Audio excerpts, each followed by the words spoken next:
After you finish the interview, the hardest parts of the application process are now behind you. But don't rest on your laurels just yet. Between your interview and receiving a decision, there's still a bit of work to do. There are 3 forms of post-interview communication that we'll cover: thank you notes, letters of interest, and letters of intent. The best practice for thank you notes is that you should always send one. This is a professional courtesy, and as an interviewer, it's nice to receive the appreciation. Back in my day, we used to handwrite these and send them in the mail.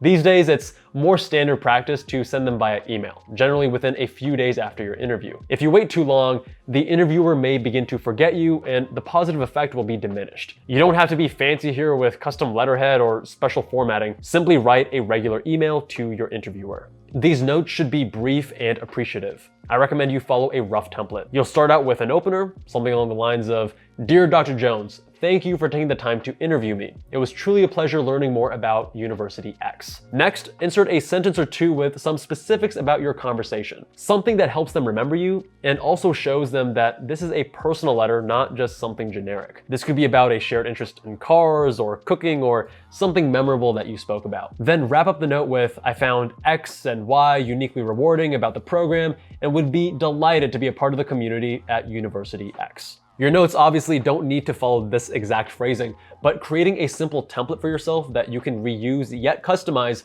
will allow you to approach the process with efficiency and a personal touch. The best of both worlds. As humans, we are less logical and more emotional than we realize. Understand that sending a tasteful thank you note can leave a positive impression in the mind of your interviewer, and this can make a subconscious difference when it comes time for them to discuss you at the admissions committee meeting. If your interviewer responds to your email, keep the line of communication open. If they just respond to you with a simple thank you, pleasure meeting you, then that's less inviting. But if they respond to you with a more meaningful message, then you have a unique opportunity to keep the line of communication open. This can serve you well in the future. Again, not only for the reasons of staying fresh in their mind and making more of a personal connection and impact, but also in the case in which you're waitlisted. If you're waitlisted and that line of communication is open, it wouldn't be out of place to now send them a message, politely reiterating how much you enjoy your interview day and your continued interest in the program.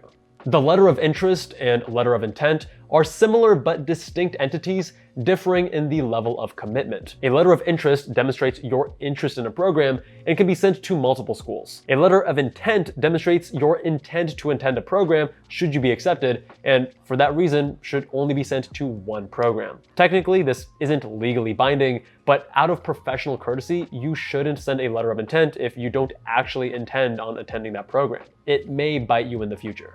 Why do schools even care about these? After all, students applying there clearly want to attend, so who cares? Well, it comes down to school prestige and matriculation yield. Out of these students they accept, how many actually choose to enroll there?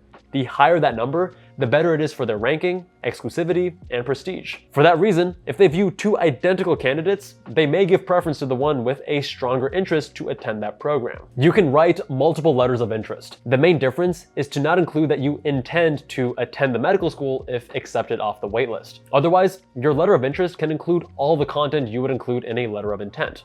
The reasons why you love the medical school, why it's a good fit, and how you would contribute to the program. Now, what should you include in your letter of interest or intent? First, express gratitude for them considering your application. Then reiterate what you value and appreciate about the program. Provide any updates to your application since your last communication with them. Tie your unique interests, goals, or strengths to their program and vice versa. Bonus points if you can tie your updates into this. How will you contribute and add value to their program? And last, your level of commitment. For a letter of interest, you would convey continued interest. And for a letter of intent, you'd clearly state that you will attend if admitted. In terms of length, keep these within 1 page with standard 1-inch margins and 11 or 12-point font. Don't think that a longer letter is better. You don't want to exhaust or bore the readers. Put yourself in their shoes. Chances are you can get everything across in 1 page or less. Now is also the time to include any relevant application updates. We don't consider update letters as a distinct entity from letters of interest or intent, but rather suggest that you include relevant application updates in a letter of interest whenever appropriate. These letters should be expressing your interest in a program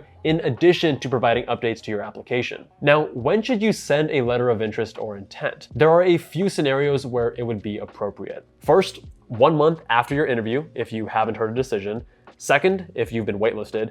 And third, if you have substantial updates and it's been at least 2 months since your last letter. There are a few other situations, but those are more dependent on personal circumstances. We can speak with you one-on-one for further guidance in this area. And that is it for post-interview communication. Again, always send a thank you note. If you have application updates, include them in a letter of interest or intent, and be strategic with your post-interview communication.